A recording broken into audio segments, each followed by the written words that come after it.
Bem, eu me volto agora para a carta de Paulo aos Gálatas, no capítulo 5. Gálatas capítulo 5, nós leremos os versículos 16 ao versículo 25.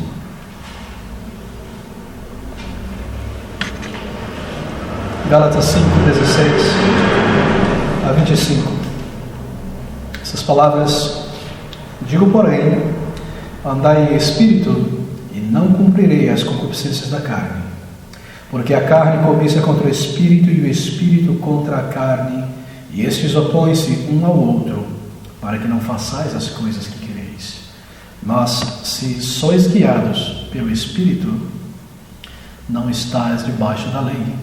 Porque as obras da carne são manifestas, as quais são adultério, fornicação, impureza, lascívia, idolatria, feitiçaria, inimizades, contendas, ciúmes, iras, pelejas, dissensões, heresias, invejas, homicídios, bebedices, glutonarias e coisas semelhantes a estas, acerca das quais de antemão vos declaro, como também já antes vos disse, que os que cometem tais coisas não herdarão o reino de Deus. Mas o fruto do Espírito é amor, gozo, paz, longanimidade, benignidade, bondade, fé, mansidão, temperança. Contra estas coisas não há lei.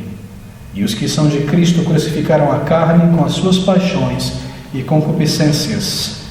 Se vivemos em espírito, andemos também em espírito. Bem, o título do nosso estudo nesta manhã, nessas palavras do versículo 25, capítulo 5 de Gálatas, é a presença e a influência do Espírito Santo na vida do crente.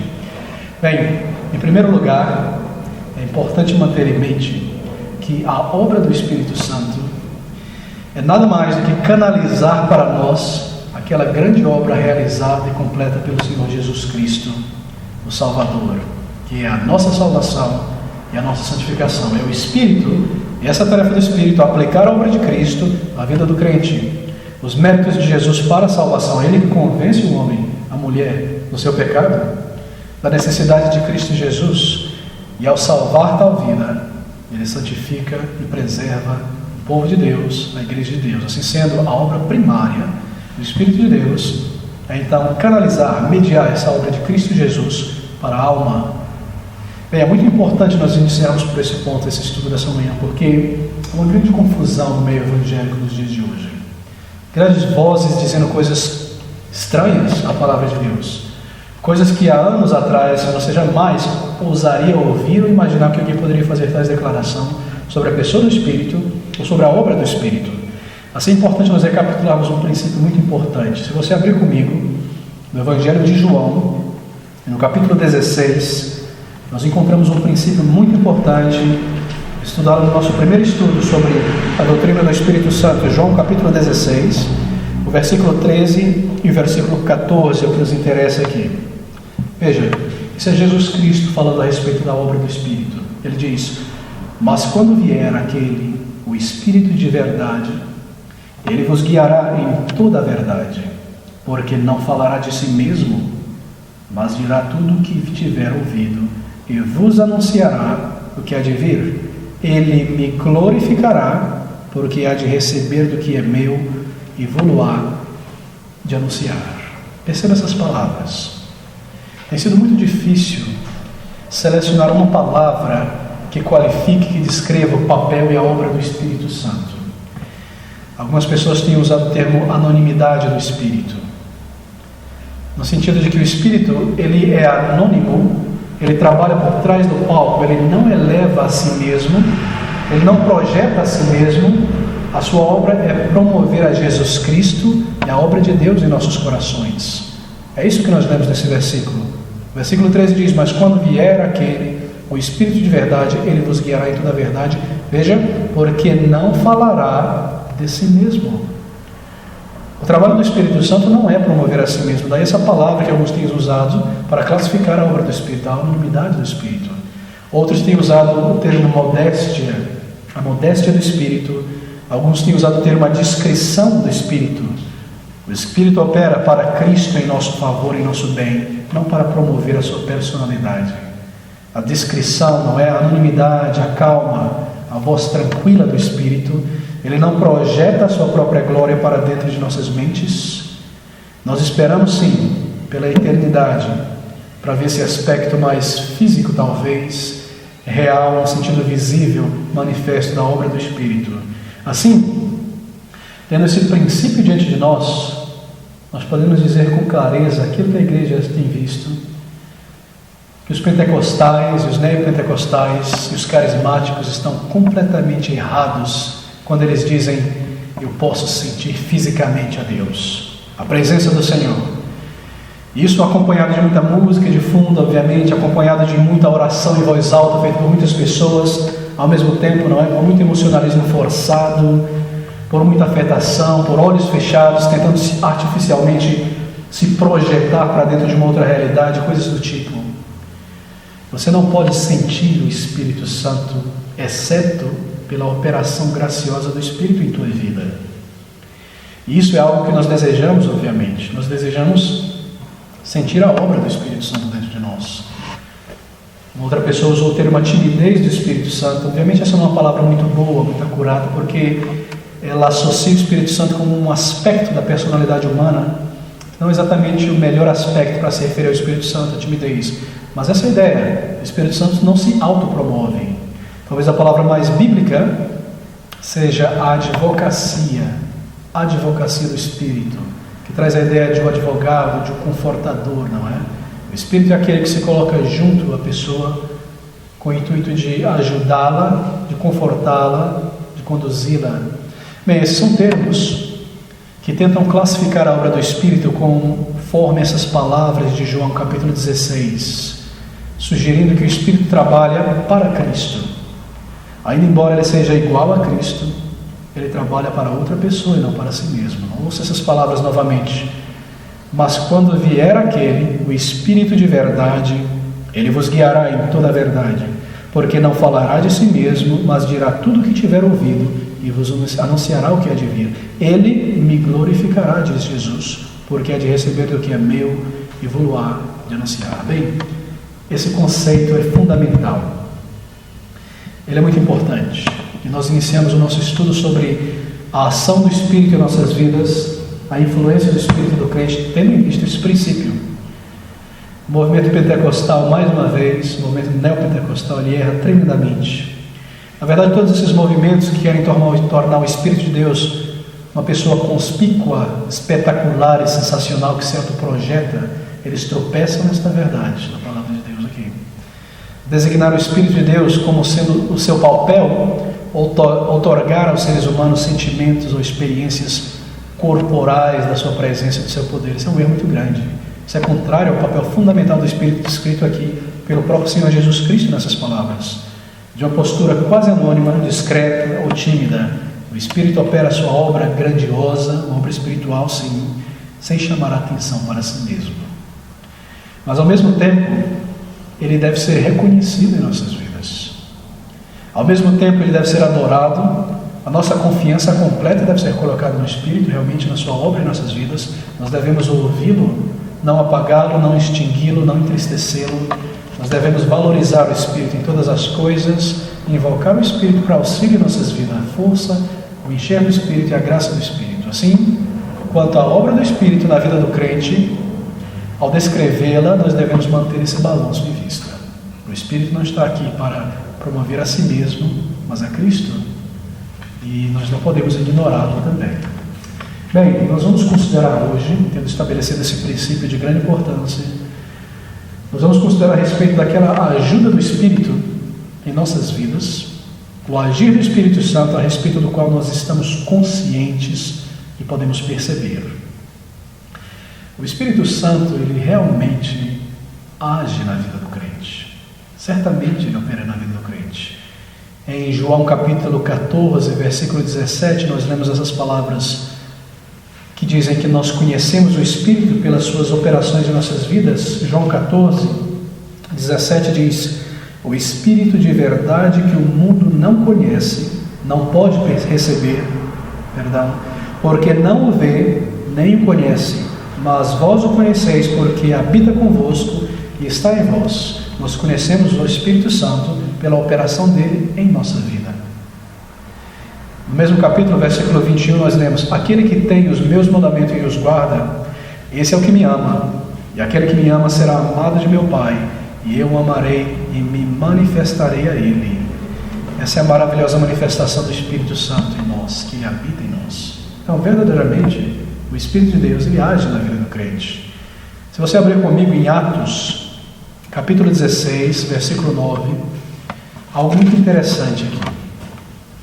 Livro de Atos, capítulo 16, no versículo 9, nós lemos essas palavras: e Paulo teve de noite uma visão em que se apresentou um homem da Macedônia e lhe rogou, dizendo: passa a Macedônia e ajuda-nos. E logo depois desta visão, procuramos partir para a Macedônia, concluindo que o Senhor, por essa visão, nos chamava para lhes anunciar o Evangelho.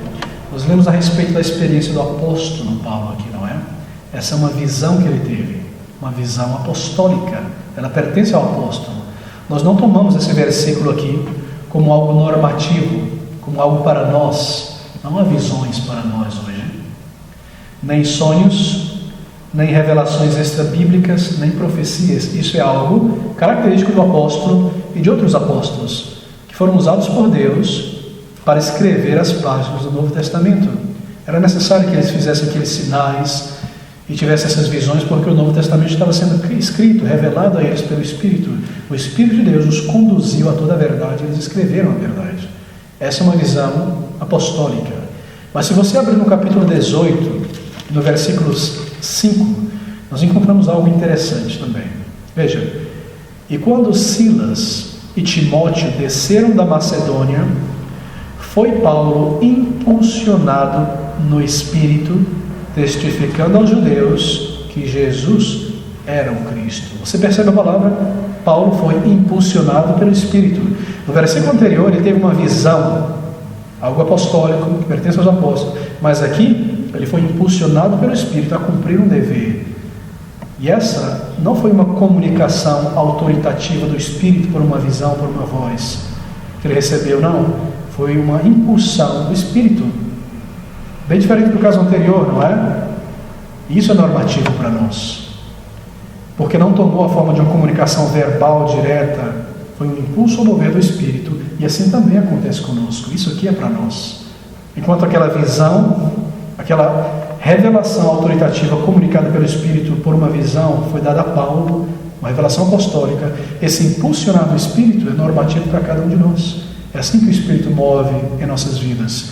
Há um exemplo bem mais claro dessa situação em 2 Coríntios, no capítulo 2, versículo 12. Abra comigo, por gentileza. 2 Coríntios, capítulo 2, e versículo 12, nós lemos essas palavras. Ora, esse é Paulo: quando cheguei a Troade para pregar o Evangelho de Cristo, e abrindo-se-me uma porta no Senhor, não tive descanso no meu espírito, porque não achei ali meu irmão Tito, mas despedindo-me deles, parti para a Macedônia. Paulo diz: eu não tive descanso no meu espírito. Não é uma questão de desconforto mental aqui, de maneira alguma. Ele não fala sobre a mente, mas sobre o espírito. Não é que ele estava perturbado em sua mente a respeito de algo. A atitude natural de Paulo seria pregar o Evangelho, que ele disse: uma porta me foi aberta para o Evangelho de Cristo quando cheguei a Troade. Para ele, naturalmente, o que ele deveria fazer era pregar o Evangelho. Mas nós lemos que ele recebeu uma moção, uma compulsão. O Espírito de Deus lançou sobre ele uma ansiedade a respeito de Tito no coração, uma impressão espiritual, uma intimação espiritual. E ele não foi evangelizar, ele foi numa direção diferente. E isso é normativo para cada um de nós. Obviamente, Paulo pesou os prós e os contras, ele não foi levado pela imaginação. Esse é o mover do Espírito. Você percebe? Não é uma declaração, uma comunicação direta, autoritativa do Espírito por uma visão ou um sonho. Nada disso. É um agir do Espírito na vida de Paulo. E assim, isso é normativo para cada um de nós. O Espírito age assim. Bem, o Espírito realmente ele interage com o crente. Certamente ele interage. Nós vamos considerar essa obra subjetiva, a ajuda do Espírito a respeito da qual nós estamos conscientes. Primeiro, o Espírito está presente na vida do crente, desde o momento da salvação. Esse é o batismo do Espírito. Nós somos salvos, batizados pelo Espírito, ele veio habitar em nós, também selados naquele momento e agora pertencemos a Cristo. Efésios capítulo 1, versículo 13, fala com clareza a respeito disso. E porque nós somos filhos de Deus e o Espírito de Deus está presente em nós, então nós somos guiados pelo Espírito de Deus.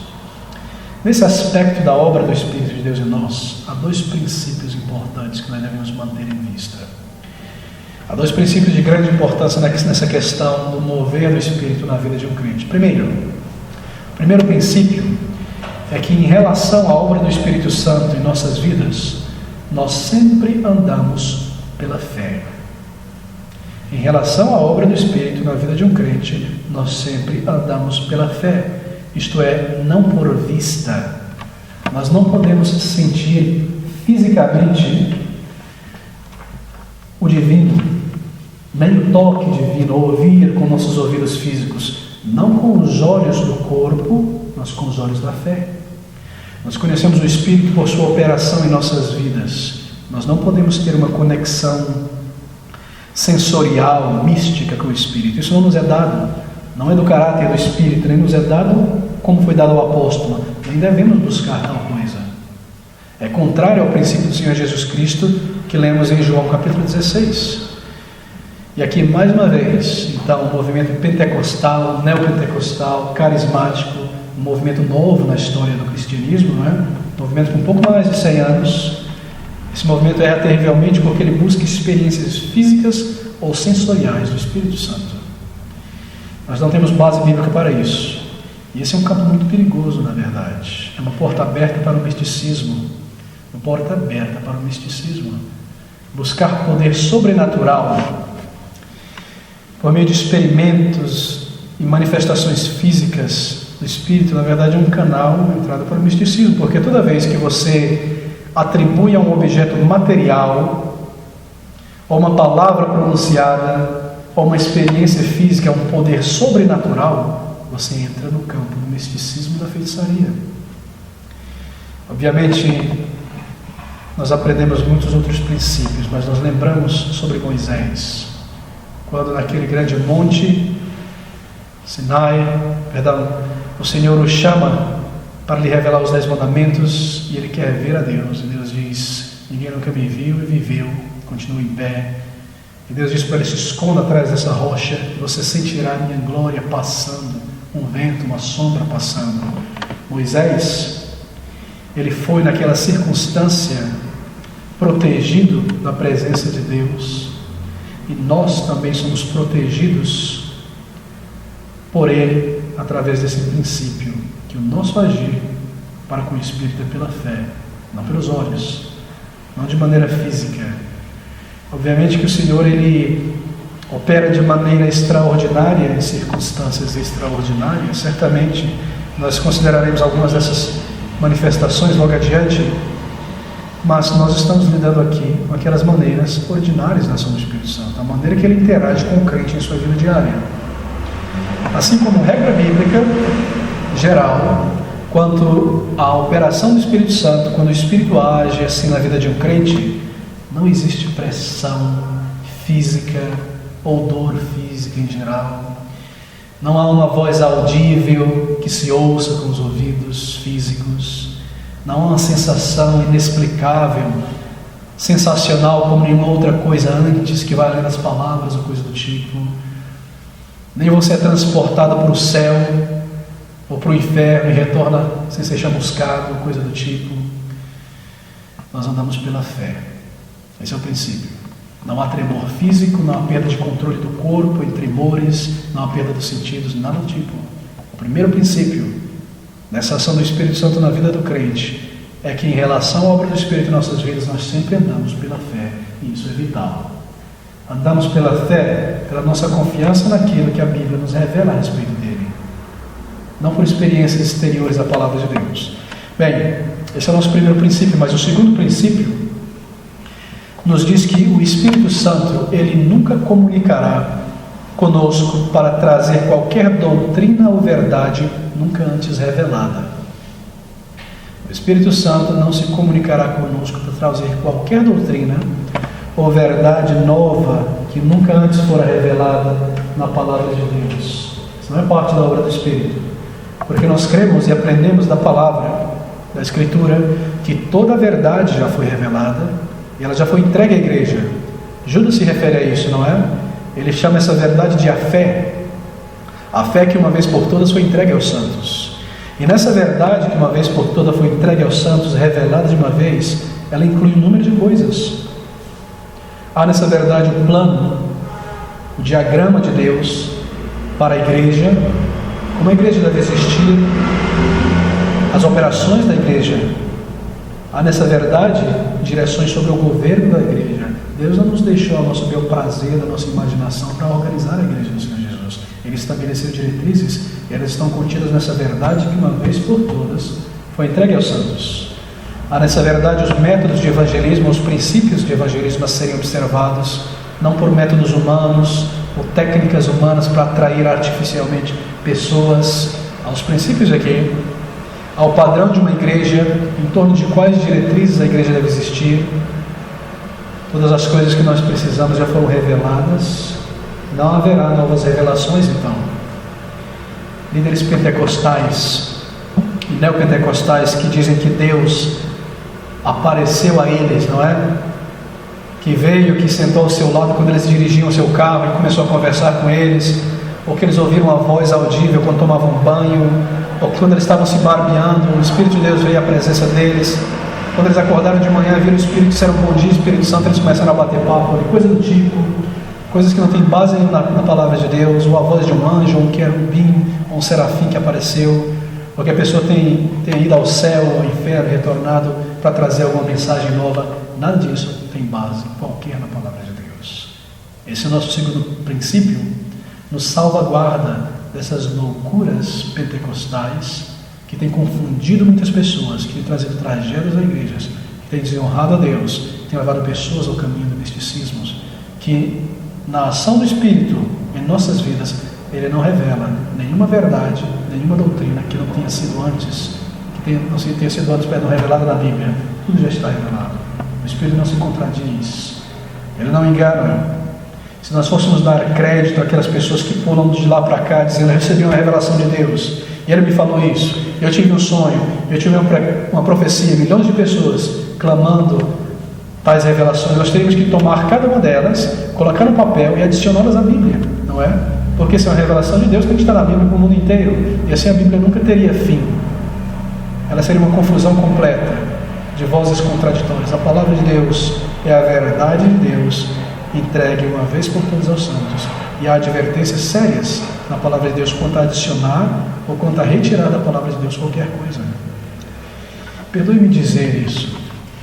Toda vez que alguém faz uma declaração como essa, de que um anjo lhe apareceu, Deus lhe apareceu de uma maneira visível, ou essa pessoa está perdendo as rédeas do senso, da razão, ou ela está se colocando acima de outras pessoas com o intuito de se autopromover como pessoa super espiritual, mais espiritual do que outras pessoas. Não há nenhuma nova revelação autoritativa da verdade trazida pelo Espírito que não esteja contida nas páginas da Escritura. Toda intimação ou mover do Espírito deve ser testado pela palavra de Deus. Nós estamos debaixo da autoridade da palavra de Deus e não debaixo de nossas emoções ou sentidos físicos. Assim, revelações místicas são falsas, revelações pentecostais e neopentecostais e carismáticas e pietistas são falsas, pois vão contra a palavra da verdade de Deus revelada de maneira clara nas nossas mentes. Deus não se contradiz, nem Deus é um Deus de confusão. O Espírito, quando move dentro de nós, na alma e no coração de uma pessoa, ativando a consciência, ele nos conduz a pensar. Ele nos leva a verificar na palavra, a nos voltar a ela, a amá-la, a conhecê-la. Ele não nos leva para longe, para experiências emocionais, duvidosas, sensoriais ou coisas do tipo. Assim, o nosso segundo princípio é que o Espírito nunca comunicará conosco para trazer qualquer doutrina ou verdade nova, nunca antes revelada. Mas o Espírito move no crente. E se você abrir comigo no Salmo, capítulo 25, versículo 14, Salmo 25, 14, nós lemos essas palavras: o segredo do Senhor é com aqueles que o temem, e Ele lhes mostrará a sua aliança. O segredo ou o conselho do Senhor, algumas outras versões traduzem, pelo seu Espírito dentro de nós. Esse conselho do Senhor pelo seu Espírito dentro de nós, ele não é diferente daqueles sentimentos ordinários que normalmente nós sentimos em nossa vida diária. Porque esse conselho do Senhor, ele vem pela Escritura, vem pela verdade. E quando o Espírito ilumina uma verdade ao nosso entendimento, então nós somos movidos ou à gratidão, ou à alegria, ou ao arrependimento, ou à tristeza. Você percebe? São aqueles mesmos sentimentos que nós experimentamos na vida, só que o Espírito traz em circunstâncias diferentes, quando a nossa mente é iluminada por uma verdade que nos expõe um pecado que temos cometido, ou um comportamento incorreto, coisas do tipo. Essas moções do Espírito Santo são coisas como a alegria, o gozo, a angústia, quando somos movidos e convencidos pelo Espírito na palavra a respeito de algo, em nossas circunstâncias também. Bem, nós lemos sobre essa comunhão do Espírito Santo. Abra comigo em 2 Coríntios 13, no versículo 14. 2 Coríntios 13, 14. Palavras do apóstolo aqui a respeito da comunhão do Espírito. Um termo muito interessante em 2 Coríntios 13, 14. O último versículo do capítulo 13. Ele diz: a graça do Senhor Jesus Cristo e o amor de Deus e a comunhão do Espírito Santo seja com todos vós. Amém. Você percebe essa palavra, comunhão do Espírito Santo? O termo aqui é o termo koinonia, que na verdade é uma palavra grega não muito simples de ser traduzida. Ela tem vários significados. Lá em 1 Timóteo capítulo 5, 22, você não precisa abrir, diz: a ninguém imponhas precipitadamente as mãos, nem participeis dos pecados alheios. Essa palavra participeis é a palavra koinonia, que aqui é traduzido como comunhão, lá em 1 Timóteo como participar. Ele diz: conserva-se a ti mesmo puro. Esse é o significado da palavra koinonia: participar de algo, ter comunhão com algo, em alguma coisa, ter uma parte em algo. Esse é o primeiro significado de koinonia. Em Filipenses 4,14 nós temos essas palavras: todavia, fizestes bem em tomar parte na minha aflição. Tomar parte é a palavra koinonia, a mesma palavra em português em 2 Coríntios 13,14 é traduzido como comunhão, 1 Timóteo 5,22 como participar, e aqui em Filipenses como tomar parte. A mesma palavra traduzida em três maneiras. A ideia por trás dessa palavra koinonia, quando aplicada ao Espírito, em ambos os casos que nós acabamos de ler, traz a ideia de participar com alguém em algo. Koinonia é participar com alguém em algo. Em 1 João 1,3 nós lemos: o que vimos e ouvimos, isso vos anunciamos para que tenhais comunhão, koinonia, conosco. E a nossa comunhão é com o Pai e com seu Filho Jesus Cristo. Há muitos outros versículos do Novo Testamento com essa palavra aqui traduzida koinonia, comunhão, com a mesma ideia. É sempre a mesma ideia. É a ideia de comunhão com uma pessoa em algo. Veja, Paulo fala sobre comunhão com pessoas na luz.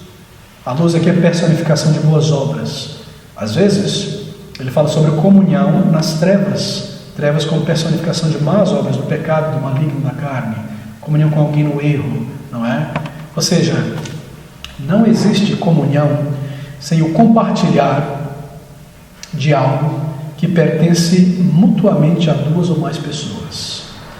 Seja um pedaço de pão com alguém em uma refeição, ou comunhão com alguém em algo. Comunhão com outra pessoa em uma refeição. Você percebe? Ou em um ideal, ou em um projeto, ou em afeições e simpatias, como no casamento, comunhão entre duas pessoas em um mesmo sentimento, em um mesmo objetivo. Comunhão, koinonia, a obra do Espírito aqui. Talvez eu possa fazer uma pequena digressão a respeito da ceia do Senhor, nesse aspecto da comunhão. As pessoas nos têm perguntado quando é que nós vamos começar aqui na Missão São Paulo a nos sentar, nos reunir para a ceia do Senhor. E a minha resposta é: no momento que nós tivermos um grupo de pessoas em comunhão, não é? E assim nós podemos ter comunhão uns com os outros no partir do pão. Você percebe? Não faz sentido a pessoa vir uma vez por mês aqui, querer participar da ceia do Senhor como algo místico, onde ele recebe um poder, alguma coisa, mas não tem comunhão no corpo.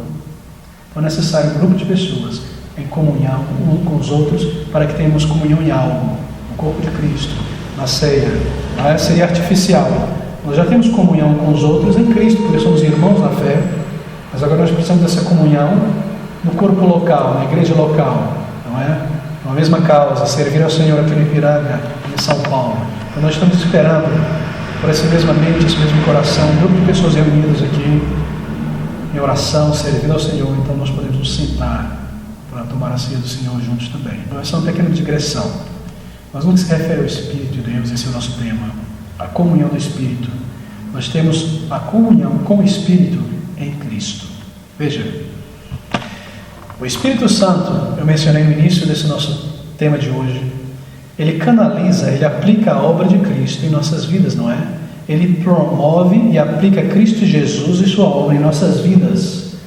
O Espírito aplicou os méritos de Cristo para a nossa salvação, e esses mesmos méritos ainda hoje para a nossa santificação e preservação.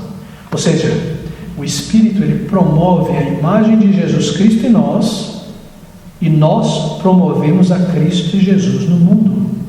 É assim que nós temos comunhão com o Espírito, comunhão com alguém em algo. Ele promovendo Cristo em nós para a salvação e santificação, e nós com o Espírito que nos capacita promovendo Cristo no mundo. Nós estamos em comunhão com o Espírito em Cristo, comunhão com alguém em algo, comunia. Percebe? Assim nós temos comunhão com o Espírito na obra de glorificar o nosso Salvador neste mundo. Comunhão com alguém em algo, comunhão com o Espírito em Cristo. Ele nos dá coragem para testemunhar de Cristo. Ele ativa a nossa consciência para santificarmos as nossas vidas para a obra e testemunho de Cristo. Ele faz a mesma coisa com a igreja, com os crentes reunidos. Ele santifica a igreja pela palavra para o noivo que é Jesus Cristo. Assim nós temos comunhão com o Espírito em Cristo. Esse sentir da comunhão do Espírito Santo, ele não envolve algo físico. É importante recapitular isso. Essa comunhão do Espírito na consciência de uma pessoa nos mostra que aqueles que são guiados pelo Espírito de Deus são filhos e filhas de Deus. Isso nos lembra que nós somos dele, que pertencemos a ele, que somos guiados por ele, que passamos da morte para a vida. Eu gostaria de passar esta pequena última parte do nosso estudo considerando esses aspectos subjetivos da operação do Espírito Santo na vida de uma pessoa. Subjetivos, não físicos. Veja, nessa comunhão que nós temos com o Espírito, ele habitando em nós e operando em nossas vidas, há alguns aspectos subjetivos, sim. Perceptíveis, obviamente, claros, conscientes, em que o Espírito opera em nós. Primeiramente, ele opera na vida de um crente no campo da santificação. Ele nos está santificando, não é? Como igreja para Cristo, para a glória eterna. Pelas admoestações do Espírito Santo, ele opera em nós. O Espírito move a nossa consciência, por exemplo, no campo da santificação, quando uma tentação se levanta para o pecado. Seja uma tentação dentro de nós, imaginação, um pensamento, uma tentação que vem de fora para nos levar a pecar. E ele nos move, e há uma advertência na consciência, na mente, para não fazer isso. E nós damos ouvidos e respondemos, nos afastamos daquele pecado. Nós somos muito agradecidos ao Espírito por nos mover assim. E isso prova que nós somos guiados pelo Espírito em santificação e pertencemos a Deus, e que o pecado já não tem mais domínio sobre nós como antes. Antes nós vimos o pecado e caímos de cabeça. Agora o Espírito move nós e nos faz retroagir para não pecar. Mas se nós não respondemos a essa intimação do Espírito, e na vez seguinte nós não respondemos novamente quando o pecado se levanta, e da próxima vez nós não respondemos à intimação do Espírito, seguimos em frente, obstinados, então essa advertência ela é descontinuada. E nós então estamos sozinhos na nossa luta contra o pecado. Isso é algo tragédico. Queridos, a obra do Espírito Santo é retirada quando nós agimos de modo obstinados contra a manifestação do Espírito em nossas consciências. Assim nós ouvimos e obedecemos e dizemos: isso não é só a minha consciência ativada, isso é o Espírito ativado na minha consciência. É Ele que está me advertindo, é Ele que está movendo a minha mente. Eu preciso responder essa demonstração, eu preciso valorizar isso. Então nós somos abençoados e nós temos uma experiência consciente da ação subjetiva do Espírito em nós. Nada de vozes audíveis, de sonhos estranhos, de revelações conturbadas ou confusas, mas uma ação concreta, porém subjetiva do mover do Espírito em nós, na santificação. Ainda no campo da santificação, nós fazemos um autoexame às vezes. Eu espero que você faça um autoexame na tua vida, como você está andando, como tem sido a tua vida, como foi a semana diante de Deus. E às vezes nós nos autoexaminamos e você sente que você está fazendo alguma coisa errada, ou que fez algo que não deveria ter feito. Então você ora a Deus, mas você nem viu metade da história. E o que o Espírito faz? Como resposta à tua oração, Ele te capacita a ver coisas que você fez, ou maneira que você reagiu em certas circunstâncias, ou coisas que você falou que foram pecaminosas, que você não deveria ter feito, e você então se arrepende e confessa. E essa é uma experiência dada pelo Espírito Santo no campo da santificação. É Ele que nos faz ver, que traz à superfície os nossos pensamentos, atitudes carnais, posturas carnais, negligências, de modo a nos arrepender e nos manter retos e santos diante de Deus. A vergonha e o remorso causado por um pecado é uma obra do Espírito Santo. Uma pessoa que não nasceu de novo não sente tal coisa. Se isso está em nós, é porque Ele nos transformou, é porque Ele habita em nós. O desejo real de melhorar, de crescer em santificação vem do Espírito Santo de Deus. O senso de perdão, aquele senso de perdão após confessar um pecado, o senso de que nós somos perdoados, também é um senso que vem do Espírito Santo. É uma ação subjetiva, porém real, do Espírito Santo na vida do crente. Em segundo lugar, o Espírito Santo opera, move na vida de uma pessoa, age na vida de uma pessoa. Nós percebemos essa operação subjetiva na apreciação da verdade, na palavra. É uma situação triste quando uma pessoa ela não pode ser mais afetada pela verdade da palavra. Você diz a uma pessoa: você não pode fazer isso, irmão. Você não pode ir nesse caminho, porque a Bíblia diz isso, a palavra de Deus diz isso, há esse versículo, e a pessoa não ouve, não reage, ela não dá ouvidos. É uma situação muito triste. Mas quando a pessoa é conduzida pela palavra, é uma obra do Espírito Santo que cria sobre a mente da pessoa uma demanda moral de obedecer a palavra. Quando ela é confrontada e ela se submete à autoridade da palavra sobre a pessoa, em nós, então nós ouvimos e obedecemos. Isso é algo do Espírito. Isso é o mover do Espírito. E nós então experimentamos a ação e o mover do Espírito em nós. É o Espírito que nos permite compreender a palavra, as doutrinas, de ver o nosso conforto, de ver o nosso dever, de sermos redarguidos de erros. Tudo isso é o Espírito que nos conduz. Em terceiro lugar, nós experimentamos essa ação subjetiva do Espírito Santo em nossas vidas pelo selo do Espírito Santo em nós. Esse selo é um tema um pouco mais extenso, mas em resumo, esse selo do Espírito Santo em nossa vida que nós experimentamos é quando o amor de Deus é derramado em nossos corações, quando Ele nos recorda de uma promessa que nos conforta no momento de dúvida sobre a nossa salvação. Ele nos traz aquela alegria da salvação, ou Ele nos faz ver aquilo que Ele já fez e operou em nossas vidas, de bênçãos passadas, de proteção, de livramento, de conforto em meio de tristeza. Isso nos mostra a Sua presença em nós, que fomos selados, que pertencemos a Ele. O Espírito Santo age em nossas vidas de uma maneira subjetiva também, quando Ele nos torna pessoas proativas. Por natureza, nós somos pessoas egocêntricas. Nós estamos muito preocupados com nossas próprias questões, com nossos próprios afazeres, com nossos próprios projetos, mas quando o Espírito move em nossa vida, Ele nos torna pessoas preocupadas com outras pessoas. E nós começamos a nos perguntar então, de repente: como está fulano? Como será que está Beltrano? Será que ele está bem? Ela estava enferma? Será que ela melhorou? Eu não a vi na igreja hoje? Então, essa compaixão, no senso de ternura por outras pessoas, de ajudar, começa a mover, que nos leva a preocupar com outras pessoas.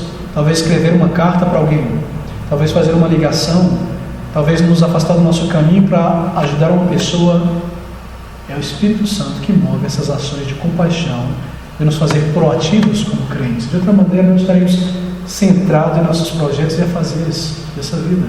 É uma obra do Espírito Santo. Quando Ele nos desperta a orar por alguém, eu preciso orar por fulano, eu preciso mandar um e-mail para Beltrano. Será que ele está passando por uma situação difícil no trabalho, nos estudos? Será que Satanás está tentando essa pessoa, trazendo dúvidas? Ou será que as pessoas estão desempregadas e estão passando por necessidade? O Espírito que move a nos agir desta maneira. E nós experimentamos isso do Espírito, uma ação concreta e subjetiva do Espírito em nós. Por meio desse mover do Espírito, nós nos tornamos conscientes. Então nós respondemos, não é?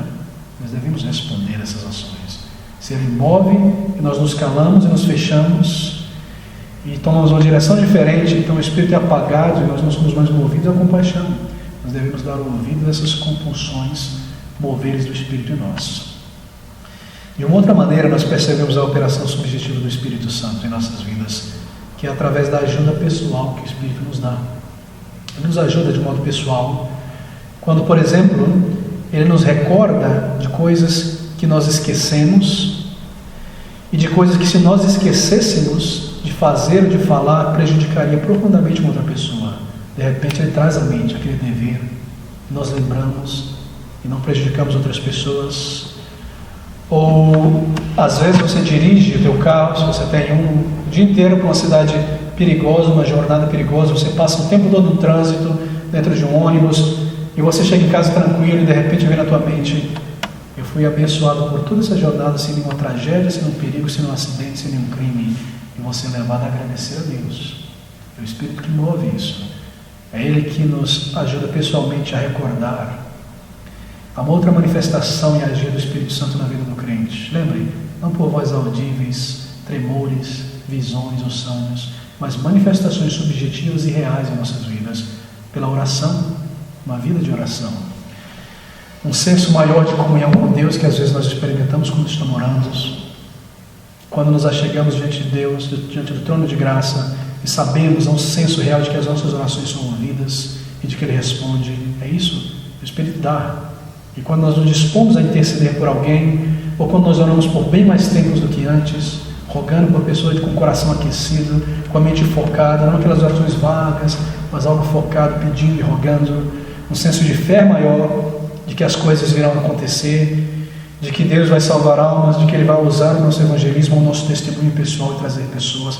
Todo esse senso na oração é uma manifestação do Espírito Santo em nossas vidas. Manifestações subjetivas mais reais. O Espírito também nos leva à reflexão às vezes. Refletir é algo muito difícil em São Paulo, uma cidade barulhenta, movimentada, mas às vezes nós conseguimos separar um tempo, não é? Um período para meditar na palavra de Deus ou pensar sobre a obra de Deus nas nossas vidas. E nós experimentamos naquele momento um senso de comunhão com Deus e de gratidão. Isso também é obra do Espírito Santo. Isso é o mover do Espírito Santo. Em oitavo lugar, Ele se manifesta por meio das intimações que Ele nos dá. Olha, essas intimações são calções, são coisas raras na verdade, provavelmente bem raras. Nós não devemos na verdade buscar essas intimações. Elas acontecem em circunstâncias extraordinárias que nós nos encontramos, talvez em circunstâncias muito perigosas, e então pode haver uma intimação do Espírito Santo, uma calção séria que nos ajuda grandemente. Eu já li muitas vezes sobre crentes na Rússia comunista no passado, que indo em uma certa direção para fazer algo, receber essa intimação do Espírito na alma, uma calção, um peso, para que não fossem naquele caminho. E eles obedeceram, não foram, e mais tarde eles descobriram que havia uma armadilha ali da polícia russa para pegá-los, para tentar encarcerá-los por causa do nome de Jesus Cristo. História de crentes perseguidos como essa. Eles ouvem, eles agem e depois descobrem. Mas veja, ninguém tem um dom de profecia a esse respeito, ou de compreensão sobre o futuro para exercitar regularmente na igreja, nada disso. Essas são intimações do Espírito para o livramento. E às vezes, isso acontece na nossa vida. Você é um crente que ora, que busca a direção de Deus. Você é sincero, você quer conhecer a vontade de Deus em alguma coisa, e você está a ponto de tomar uma grande decisão que afetaria a tua vida enormemente. mas você está cheio de uma intranquilidade na mente, cheio de um desconforto no coração, que não te permite tomar aquela decisão, nem ir naquela direção. Isso poderia muito bem ser uma intimação do Espírito Santo. Você simplesmente não consegue se levar a tomar aquela direção, aquela escolha. Nós lemos a respeito de Paulo, que ele foi a Troade, e uma porta para o Evangelho foi aberta, e a ação natural mais óbvia de se fazer, de se tomar, seria pregar o Evangelho e permanecer ali, já que uma porta for aberta. Mas houve uma compulsão, uma moção, uma intimação do Espírito Santo a não ir naquela direção. E às vezes, você simplesmente não consegue ir naquela direção, e não há descanso em tua mente, nem tranquilidade. Isso pode muito bem ser uma intimação do Espírito de Deus para te mover, para te livrar ou para te proteger. E essas coisas são raras, mas porque nós somos guiados pelo Espírito Santo, então nós podemos perceber às vezes essas intimações quando necessárias.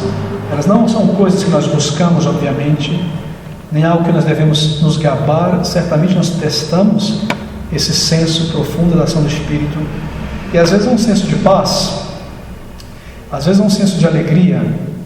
Você crê que esse caminho talvez não seja o melhor, o mais propício, mas o Espírito te conduz a tomar essa direção, que seria mais para a glória dele. Talvez aqui diante de você tenha um prospecto muito melhor, materialmente falando, de uma profissão, de uma carreira, de um trabalho, e você acha, essa é a porta, é isso que eu preciso, é isso que eu quero. Isso talvez vai me dar até tempo, recurso para servir ao Senhor melhor, mas há um senso de não ir nessa direção. E você sente uma paz muito maior por tomar uma outra direção. Muitas vezes essa é a intimação do Espírito de Deus, um senso de paz. É claro que eu devo ser guiado pela palavra de Deus, mas eu devo seguir os passos na condução divina, não devo ser guiado pela imaginação humana. Mas nós sabemos que às vezes há essa pressão do Espírito em nós para nos guiar. Obviamente nós buscamos sinceramente a direção do Espírito em oração e tomamos os passos certos, as medidas certas para tomar decisões, mas Deus às vezes soberanamente age diante de situações que, embora nós tenhamos sido honestos e sinceros, nós não vemos. Ele traz esse mover para nos levar numa direção diferente, para nos livrar de coisas que nós não vemos, ou para nos conduzir a algo, a uma bênção muito maior. E nós sentimos a moção do Espírito também, esse agir subjetivo, porém real, pelo encher do Espírito. O encher do Espírito é algo muito mais constante e contínuo na vida do crente do que aquela moção anterior, que é mais rara. Nós lemos sobre o encher do Espírito na vida dos crentes do Novo Testamento. Eles foram batizados, quer dizer, salvos, um só batismo no Espírito, e muitos encheres, muitos preencheres do Espírito. Os discípulos estavam sempre cheios do Espírito Santo para evangelizar, para testemunhar, não é? Nós nunca lemos que eles foram preenchidos do Espírito sem um propósito, simplesmente para sensacionalismo, para se gabar diante uns dos outros, de maneira alguma. Nós nunca lemos no registro sobre o preenchimento do Espírito Santo sobre sensações de frio, ou dor na barriga, ou senso de calor, ou de cair no chão, espernear, ou coisa do tipo. Não, o encher do Espírito é sempre uma capacitação para um serviço na obra de Deus, para o testemunho do Evangelho. Veja, há uma montanha diante de você que você tem que subir, talvez um grande problema, ou uma situação difícil que você quer honrar Jesus e o testemunho, mas você se encontra na sinuca de bico, uma situação muito difícil. Você ora a Deus pelo encher do Espírito Santo, ou por direção naquela situação, para uma porta ser aberta ou fechada, para uma solução daquele problema. E o que você recebe em resposta a essa oração é o encher do Espírito Santo, que vai te dar sabedoria, discernimento ou ousadia para enfrentar e para subir essa montanha. Esse é o encher do Espírito Santo. Ele dá discernimento, ele opera em tua vida, e o Espírito se manifesta em nós, age em nós, de maneira subjetiva, porém real, por meio desses muitos encheres do Espírito Santo. Eu preciso testemunhar para aquele amigo. Eu sei que ele está se entregando a algo perigoso que vai destruir a alma dele, mas eu sou uma pessoa tímida. Ou há essas oposições aqui diante de mim. Então você ora por uma oportunidade e o Espírito te enche com ousadia, com sabedoria, como falar, o que falar, em que momento certo, para que Cristo seja glorificado, para que almas sejam alcançadas. E então, ao aquecer do Espírito Santo, isso é algo maravilhoso. Nós chegamos à nossa conclusão nesses últimos 2 pontos aqui. Nós percebemos a ação subjetiva do Espírito em nós, quando você é preenchido em resposta à oração de amor por almas. Você ora pela salvação de pessoas. Então o Espírito te dá um coração aquecido de compaixão por almas, para que você vá e evangelize, para que você compartilhe de Cristo a elas. Você ora por zelo, e Deus te dá uma afeição aquecida, uma compaixão por almas, para alcançá-las. Você ora com fervor, com preocupação por alguém, por determinada pessoa e situação, e o Espírito de Deus traz aquele senso de evangelizar, de alcançá-la, de interceder por ela. Esse é o mover do Espírito Santo. Isso não te leva, obviamente, a nenhum orgulho espiritual, como eu mencionei, eu sempre enfatizo isso. Nem se colocar acima de outros irmãos, nem se vestir como um super crente ou coisa do tipo. Na verdade, te torna humilde, porque você começa a perceber que você necessita da graça de Deus, que você não seria capaz de fazer essas coisas sem a orientação do Espírito de Deus, sem a direção do Espírito de Deus. Isso traz humildade verdadeira quando o Espírito opera, porque ele glorifica Cristo. E, por último, nós percebemos a manifestação, o agir do Espírito, quando nós temos liberdade na oração. Liberdade na oração, eu quero dizer, essa atitude de íntima comunhão com Deus em oração. Às vezes nós não temos essa liberdade em oração. Às vezes nós nos achegamos diante de Deus em oração e a nossa mente vaga, nós começamos a orar, o pensamento vai longe, a irreverência aí, não é? Mas às vezes o Espírito nos constrange e o nosso coração que estava frio começa a se aquecer e nós quebramos através dessas distrações e nos colocamos diante de Deus em oração, com preocupação genuína, com o coração aquecido, e a comunhão em oração. Aqueles momentos de distrações se vão e nós nos achegamos diante do trono de Deus, com fé, com certeza, com vigor. Tudo isto é a operação de Deus, pelo seu Espírito em nossas vidas, e tudo isso é dito sobre esse nosso primeiro princípio, debaixo desse primeiro princípio, que embora haja o Espírito Santo se manifeste dessa maneira em nossas vidas, ele sempre é discreto, ele sempre glorifica Cristo, ele não se promove a si mesmo, e nós não devemos buscar por sensações sensoriais, físicas, nessas coisas. Querido, dê crédito ao Espírito Santo em tua vida. Seja obediente à direção do Espírito Santo. Tome cuidado, tome cuidado em não tomar decisões carnais, como muitas pessoas fazem, e depois dizer que foi o Espírito que te levou a isso, que foi Deus. Isso é o que muitos pentecostais, que são guiados por emoções e supostas ações do Espírito Santo fazem. Eles responsabilizam a Deus e o seu Espírito por tudo. Se eu agir com mau temperamento, foi o Espírito que me fez agir assim.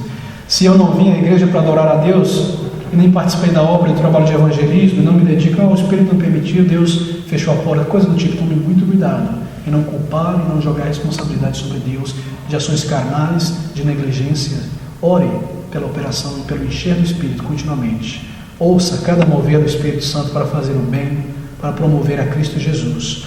E fuja, corra para bem longe de todo misticismo religioso, de toda irracionalidade travestida de espiritualidade. Não seja e não esteja neste meio.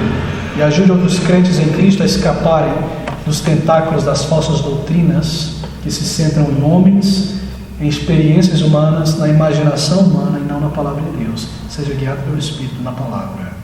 Ouça a voz. Submeta-se a Ele. E essas são as operações concretas, reais, o caráter da obra do Espírito em nossas vidas. Nós devemos valorizar, nós devemos nos submeter a ela e andarmos cheios do Espírito Santo. Que Deus abençoe esse estudo a cada mente, a cada vida aqui presente. Bem, vamos orar juntos, concluindo.